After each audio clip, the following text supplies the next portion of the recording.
esse curso de Direito Material e Processual, nós vamos desenvolver ele. As aulas serão todas as quartas-feiras, das 8h30 até as 11h30. A gente faz um intervalinho no meio aí para tomar um cafezinho, né? Umas 10 horas, 9h30, 9h40, a gente dá uma paradinha, tudo bem? Mas eu tracei algumas diretrizes que vão nortear o nosso curso, esse curso. Ele é um curso de Direito do Trabalho e Processo de Trabalho. Tá? Uma semana as aulas serão de Direito Material, outra semana de Direito Processual e assim sucessivamente. E aqueles que quiserem fazer só Direito Processual, a gente consegue, né? Só Direito Processual ou só Direito Material. Semana sim, semana não. Quem for fazer os dois, toda semana, quarta-feira, das 8 às 11h30, vai ter o horário marcado para vir aqui presencial ou, se preferir, acompanhar via online aí de casa. E, mais uma vez, com a opção de assistir a aula gravada depois, no final de semana, que eu envio para dar tempo daí de eu falar, editar, tirar as bobagens que eu falo e mandar a aula limpinha e mais rápida para terem assistido. Mas algumas linhas eu tracei que vão acompanhar a gente durante esse curso, ou que vão nortear o jeito de olhar o direito do trabalho. O direito do trabalho mudou muito, gente. A gente ainda não se deu conta de como a reforma trabalhista, no primeiro momento, afetou o direito do trabalho, e, no segundo momento, uma visão nova. Aliás, eu acho antes da reforma trabalhista mesmo, já vinha ocorrendo uma transformação do direito do trabalho que era muito resistida pelos juízes, pelos magistrados e por uma boa parte da doutrina. Só que com a reforma de 2017, isso que estava um pouco contido veio para a lei.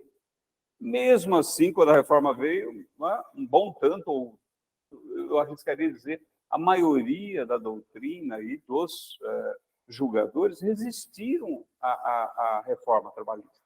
Ela trouxe ali um espírito, tá? Mas como toda reforma legislativa, demora um tempo até que os chamados operadores, nós advogados, os juízes, de uma forma, em geral, os operadores do direito, aqueles que trabalham com o direito, demora um tempo para a gente assimilar essas transformações. O Código Civil de 2000 entrou em vigor em 2003, não é isso? Janeiro de 2003. Agora que a gente começa a sentir os efeitos, assim, por exemplo, boa-fé objetiva, função social do contrato, o que mais? Abuso de direito, e tudo está lá no Código Civil, e tem gente que nunca ouviu falar disso.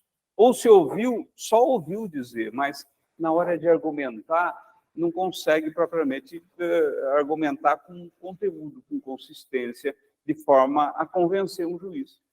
Eu me lembro, há uns 5, 6 anos atrás, eu falo que foi antes da pandemia, e eu estava, foi um pouquinho mais, foi em 2015, eu estava terminando uns estudos que eu estava fazendo, e eu fui conversar com alguns juízes, se eles já ouviam, se eles aplicavam muito a chamada, as cláusulas gerais de abuso de direito, boa-fé objetiva, função social. Eu lembro até hoje que, assim, a maioria dos juízes dizia, doutor, isso é coisa de princípio, né? Não uso, a gente move com o que tem na lei. O problema é que isso está na lei, o abuso de direito, função social, né?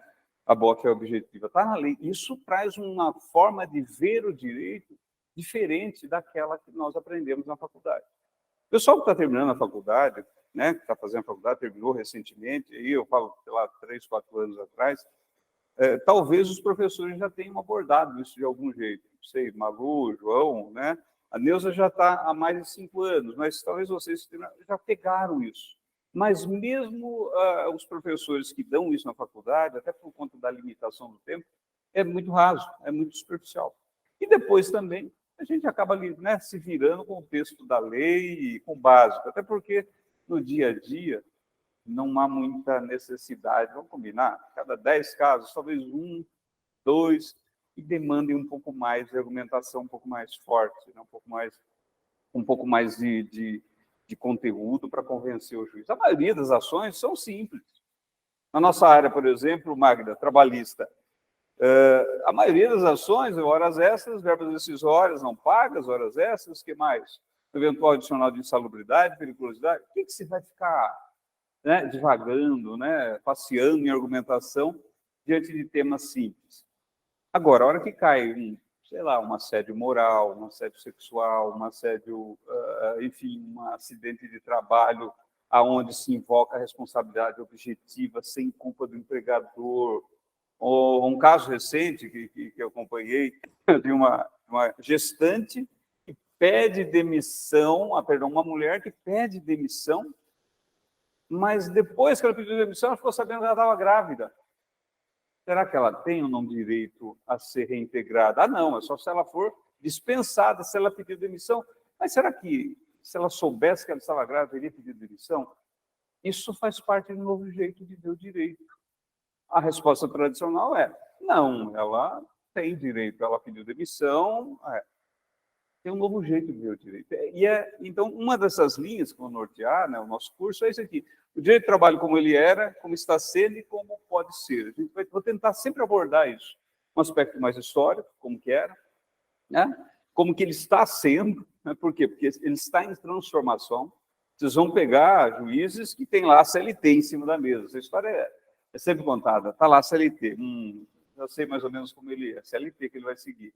Outros é o CPC em cima da mesa. E tem aquele juiz que não tem CPC e CLT. Esse aí você não sabe o que tem dentro da cabeça dele. É chamado como é?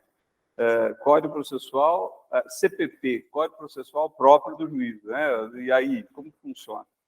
Uma outra linha que vai acompanhar o nosso curso, né? O direito à luz, né, da Constituição Federal. Até uns anos atrás, eu diria até uns 20 anos atrás, a ideia de Constituição Federal era a seguinte: o que está lá, Patrícia, na Constituição, em princípio, padece de uma lei ordinária, né, uma lei infraconstitucional, melhor dizendo, para regulamentar os dispositivos da Constituição. Isso era muito forte. Hoje, como regra, na cabeça dos julgadores, a ideia de que se está na Constituição, aquele direito ele é auto-aplicável. Auto-aplicável por quem? Pelo juiz. Mas não pelo juiz. O juiz só vai ser acionado se alguém for lá. Pois é, a gente, nós advogados, representando nossos clientes, vamos levar ao juiz uma demanda com base em algum direito que está lá, principalmente no artigo 5º, 6º, 7º da Constituição, que não tem lei infraconstitucional disciplinando. Mas como que eu faço esse pedido? Eu não sei, a gente vai discutir isso durante o nosso curso, mas que há um jeito novo de pensar, olhando para a Constituição Federal, por exemplo, será que hoje, vamos ver alguns casos que eu trouxe, será que hoje é possível dispensar alguém sem justa causa, sem falar nada? Malu, você está dispensada. Por quê? Não, sem justa causa, vou te pagar tudo direitinho e tudo bem.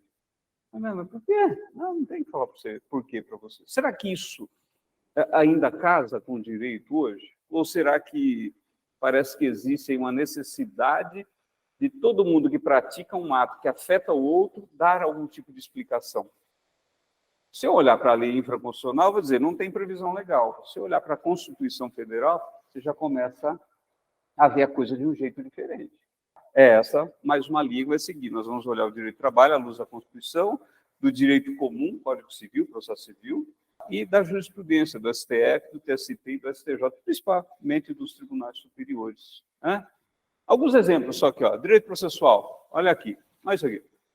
Essa questão. Será que um rito processual da instrução iniciada antes que a parte, esse problema que eu acabei de passar para vocês, né? Será que nesse processo aqui realmente é constitucional um processo assim? Imagine vocês chegando na audiência, pulou lá, né? Um advogado do autor, do reclamante, faz. Você entra lá, olha para o juiz e diz, doutor, tem acordo? Não, não tem. Olha para o João, doutor, já colocou a defesa nos autos? Já, doutor, coloquei lá. Doutora Patrícia, a senhora tem 5 dias para se manifestar sobre a defesa do documento. Tudo bem? Tudo bem. Vamos ouvir as partes das testemunhas, vamos iniciar a instrução. Mas peraí, como assim? Vocês percebem que é meio esquisito isso? E é esse o processo de trabalho. E a gente se vira bem. Dependendo do lado que você está, você pode estar mais ou menos confortável, mas os dois lados, em algum momento, se sentirão desconfortáveis. Esses dias eu fui para uma ação, eu estava pelo reclamante, a reclamada veio e era uma justa causa dada ao meu cliente. Eu entrei falando, viu, não cometeu prática, né, nenhum ato ilícito, nenhuma falta grave que justifique a dispensa por justa causa que o patrão deu nele. Vem a empresa na contestação e fala o quê? Ele praticou isso. Ou seja, deu fato. E aí, eu como advogado do autor, fiquei sabendo do ato ilícito, da justa causa, da falta grave, naquele momento. O que deveria um processo constitucional com ampla defesa contraditória fazer? Designe-se audiência para daqui, 30, 60 dias, de vistas à parte autora para se manifestar sobre o fato alegado. Qual é o rito processual trabalhista? Vamos à instrução. Aí, vamos ouvir a parte, testemunha, mas nem sempre foi alegado. Aí, doutor, tá aí, dá uma olhadinha na defesa, 10 minutinhos para o senhor olhar. Como assim 10 minutos para a gente olhar? Daí, Gustavo, você deve estar se perguntando, tá, o que eu faço? Se é assim, calma, né? A gente vai aprender ao longo do nosso curso como lidar com esse direito que é e como tentar inculcar ou explorar essa visão constitucional com o juiz que você sabe que vai se comportar com o direito do jeito que ele está sendo, melhor dizendo. A gente vai ter que aprender a argumentar, mas para isso a gente tem que ter conteúdo para argumentar. Não é qualquer coisinha, processo simples, você passa por um processo um pouco mais complexo, excelência, viu? O fato está sendo trazido agora na contestação, eu não sei. Ah, não. Doutor, é assim o processo. Não, eu sei, excelência, mas olha, direito ao contraditório para a defesa não dá. Então, por favor, conste os meus protestos. A gente vai. Mas isso, o protesto já finalizou o processo e você vai ser prejudicado. Por quê? Porque vai fazer instrução porcaria, provavelmente. E aí, para consertar uma caca desse tamanho no processo, às vezes demora 1 ano, 2 anos, 3 anos. Então, a ideia é tentar aprender a argumentar com o juiz, às vezes até mesmo antes da audiência trabalhista. Tudo bem? Aqui, mais um. Será que é possível presumir o recebimento da citação sem que o comprovante de entrega da notificação tenha sido juntado aos autos? Eu estou só citando algumas coisas, porque eu tem alguma medida com o direito, tá? Só para a gente entender. Mas quem já milita, sabe, por exemplo, que a notificação trabalhista, ou melhor, a citação trabalhista, ela é mandada para o correio. E aí nós temos a súmula 16 do TST, que fala o seguinte: presume-se que a notificação foi recebida pelo empregador. Se o empregador não recebeu, é ele que tem que correr no correio e tentar provar para o juiz que ele não recebeu, que a notificação não foi entregue no seu estabelecimento. Olha bem, que coisa doida. Até a gente presumir que, uma vez entregue, mesmo que não tenha sido sócio ou representante da empresa, mas foi entregue, está valendo? Bom, é razoável. O CPC também fala que, se uma notificação for entregue na portaria do condomínio, viu? Se vira, ou então fala para a portaria, não receba a notificação aqui, mas recebeu, está valendo. O CPC fala isso. Mas o CPC exige o quê? A comprovação nos autos de que a notificação foi entregue. O processo do trabalho não exige isso. Mas como assim? Presume-se que eu expedi e foi entregue. Tá, mas cadê o comprovante que foi entregue? Ah, não, viu? Vai lá no correio e veja lá se foi mesmo entregue. É ônus do empregador ir até o correio e analisar se isso está ou não está, se a correspondência foi ou não foi entregue. E aí, se você for ao correio, se eu não me engano, 90 dias depois, ou 120 dias depois, o correio já não tem, às vezes, não tem obrigação de guardar aquilo lá nos arquivos dele. Que loucura, como que você prova daí? E o CPC fala que o AR, o aviso de recebimento, tem que ser juntado aos autos. E só a partir desse momento, Gustavo, é que começa a correr o prazo. E aí que começa a correr o prazo. Processo de trabalho, presume-se que em 48 horas da data da expedição da notificação, presume-se que a outra parte recebeu, já começa a contar o prazo. Isso é insano. Em nome de que isso? Ah, mas a CLT não fala nada de presunção. Isso é uma criação jurisprudencial, súmula 16. E nós temos um CPC, que é de 2015, que vem falar o quê? Que o prazo começa a contar da juntada do AR. Parece que a CLT é omissa em relação a isso. Ah, mas não convence o juiz. Não convence, não. Mas, às vezes, dependendo da argumentação, a gente pode convencer um juiz, tá? São coisas que não são comumente comentadas e discutidas com o juiz. Mas se você começar a bater nessa tecla, né? E às vezes é o que sobra, porque imagina, vocês vão advogar, Malu, imagina você advogando para a empresa nessa situação. Ele foi receber a notificação agora, na hora da sentença, que daí o juiz, na sentença, ele manda a sentença para o empregador, a notificação. E aí ele fica assim, nossa, mas revelia? E aí? Bom, mais um exemplo aqui, ó. Será que é constitucional o limite de 2 ou 3 testemunhas? Vocês estão vendo? Tudo isso que eu estou colocando para vocês são questões que estão postas no processo do trabalho, né? Rito sumaríssimo, até 2 testemunhas, rito ordinário, até 3 testemunhas. Mas se o processo é complexo, tem lá 4, 5, 6 fatos a serem provados, eu só tenho isso, eu preciso de 4 testemunhas. Será que não? Ah, não, a regra está... viu, o CPC admite lá até, sei lá, 8 testemunhas, né? Até tantas por fato. Por que essa limitação num direito que, vamos dizer, é cantado como um direito sagrado, como um direito alimentar? Parece que... Percebe que não casa esse discurso com o contraditório para a defesa, com a letra da Constituição?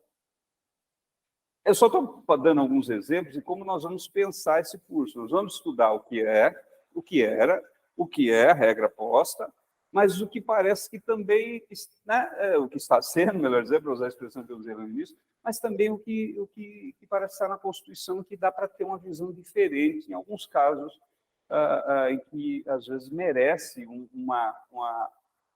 diálogo, um debate, uma conversação diferente com o juiz, mas para isso nós temos que ter uma bagagem, um conteúdo, né, um repertório pré-estabelecido, né, para conversar com o juiz. Você chegar lá simplesmente conversar com o juiz, doutor, contraditório para a defesa que está na Constituição. Doutor, falar contraditório para a defesa comigo? Existe também uma necessidade de um novo jeito de comunicação. Bem? Direito material, são exemplos para ver que compensa a gente investir, né, nessa visão que eu estou passando para vocês. Mais uma vez, o direito do trabalho ele tem as linhas gerais, nós vamos estudar o direito do trabalho, tá? Não se preocupe que aqui ninguém vai ficar pregando nenhum direito dos céus aí, né, que está nas nuvens, não. Vamos estudar. Mas também essas linhas que eu estou passando para vocês serão sempre abordadas durante o curso. Uma visão que era, do que está sendo, do que pode ser, uma visão constitucional à luz da Constituição, à luz do Código Civil. Olha aqui, ó, a dispensa em justa causa é um ato lícito ou ilícito? Vocês já pensaram nisso? Já pararam para pensar? Parou para pensar, João? Alguém que manda um empregado embora sem justa causa, ele pratica um ato lícito ou um ato ilícito? E a depender da resposta, tem consequências. Porque se eu falar, olha, ele praticou um ato lícito, então tá bom. O juiz olha para alguém que praticou um ato lícito, assim, bom, é gente do bem, não é gente do mal. Agora, se o juiz falar, a dispensa em justa causa é um ato ilícito, esse é um pressuposto, é um jeito que está embutido na cabeça do juiz, né, um jeito de pensar, ele olha para o cidadão que mandou alguém sem justa causa e lhe pagou todos os direitos de um outro jeito. Eu não sei, o que você acha, Malu? Que manda um empregado embora sem justa causa, paga tudo para ele, indeniza aviso prévio, paga a multa dos 40% e pronto, paga férias indenizadas, 13º, proporcional, férias proporcionais indenizadas. Praticou algum ato ilícito? Então, por que alguém que pratica um ato ilícito paga uma multa? Parem para pensar, né? Porque é esse pensamento que está por detrás, está subjacente a uma postura talvez um pouco mais forte dos magistrados em mandar reintegrar alguém. Espera aí, como assim mandar reintegrar? Qual é o ato ilícito? Porque assim, você só anula um negócio quando foi praticado um ato ilícito por alguém. E se esse pensamento já está por trás, né, só basta um empurrãozinho para o juiz declarar aquele ato ilícito. A verdade, nós vamos ver que existe uma pegada muito forte no direito do trabalho, que diz que a dispensa sem justa causa, mesmo o empregador pagando tudo, ele é um ato ilícito. E o fundamento? É ato ilícito por quê? Tanto é que tem uma multa, se ninguém... né? Daí você pode argumentar, tá bom, então se é um ato ilícito, a multa já foi paga, que é os 40% da garantia. Mas não deixa de ser ato ilícito.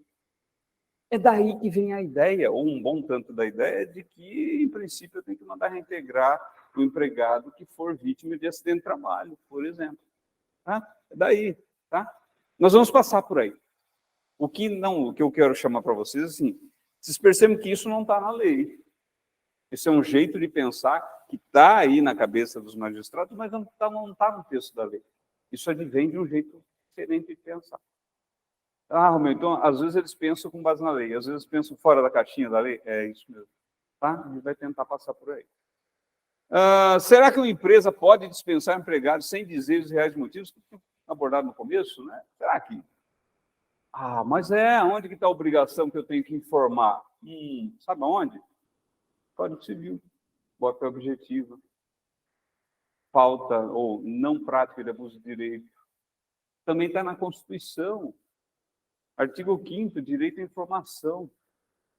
Imagine algum empregado entrando na justiça quando empregador, ou Gustavo, falando assim, viu? Eu quero saber por que você mandou embora. Eu não tenho obrigação de falar. Será que não? Bem, o ato de dispensa sem justa causa não pode, eventualmente, estar ali acobertando um ato de discriminação, né? Um ato de racismo, né? Um ato de homofobia. Olha bem, percebem? Todos esses valores que são protegidos na Constituição, a não discriminação, o não racismo, enfim, a não discriminação de uma forma geral, que você coloca tudo aí, estão na Constituição, embora não haja lei dizendo propriamente o que é isso, em que medida que isso está. Antes, os juízes decidiriam assim, esse direito não está regulamentado em lei. Hoje, os juízes vão olhar e falar, realmente, parece que, doutora Malu, só está argumentando num aspecto aqui que parece que realmente está meio obscuro. Cite o empregador para dizer, né, sobre a petição inicial e sobre o desejo do reclamante de ver esclarecido por que ele foi mandado embora. Uma empregada poderia pedir nulidade do seu pedido de demissão por ter descoberto, após seu pedido, que estava grávida, né, antes da rescisão? Não.